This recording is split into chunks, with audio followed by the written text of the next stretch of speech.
Hi കൂട്ടുകാരെ, പുതിയൊരു വീഡിയോയിലേക്ക് എല്ലാവർക്കും സ്വാഗതം. നമുക്കിന്നൊരു നത്തോലി കറി വെച്ചാലോ? നേരത്തെ കഴിഞ്ഞ ദിവസം ഞാൻ നത്തോലിയൊക്കെ പെട്ടെന്ന് നമുക്ക് എങ്ങനെ ക്ലീൻ ചെയ്യാമെന്നുള്ളൊരു വീഡിയോ ഇട്ടിട്ടുണ്ട്. അത് നിങ്ങൾ പോയി കണ്ടാൽ നിങ്ങൾക്കൊന്ന് മനസ്സിലാവും കേട്ടോ. അന്നേരം നത്തോലിയെല്ലാം നന്നായിട്ട് ക്ലീൻ ചെയ്തെടുത്തിട്ടുണ്ട്. അതിനാവശ്യമായിട്ട് കുറച്ച് കൊച്ചുള്ളി, തേങ്ങ, ഇഞ്ചി, പിന്നെ കുറച്ച് കാന്താരി മുളക്. അന്നേരം നമുക്കിത് മഷി പോലൊക്കെ അരച്ചെടുക്കണം.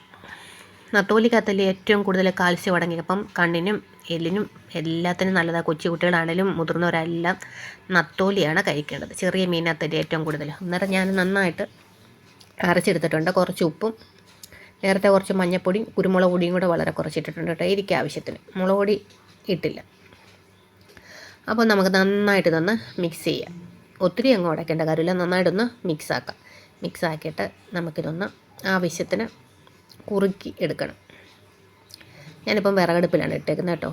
അന്നേരം അവിടെ നിന്ന് പതുക്കെ വേവട്ടെ.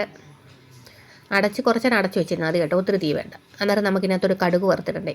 അന്നേരം ചട്ടി ചൂടായി കഴിയുമ്പോൾ നല്ല പച്ച വെളിച്ചെണ്ണ കുറച്ചൊഴിക്കാം. അത് കഴിഞ്ഞിട്ട് നന്നായിട്ടൊന്ന് ചൂടായി കഴിയുമ്പോഴത്തേക്ക് നമുക്ക് ആവശ്യത്തിന് കടുക് ഇട്ട് കൊടുക്കാം.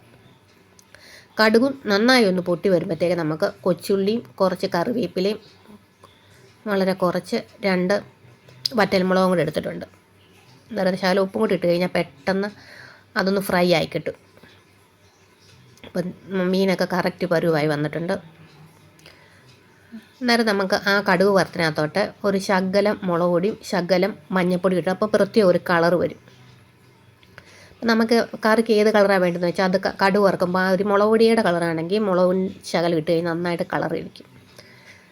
അപ്പം കടുക് വറുത്തത് ഇട്ടിട്ടുണ്ട്. അപ്പം ഈസി ആയിട്ട് നമുക്ക് ഉണ്ടാക്കാം. അപ്പം അടുത്ത വീഡിയോ ആയിട്ട് വീണ്ടും കാണാം. Thank you so much.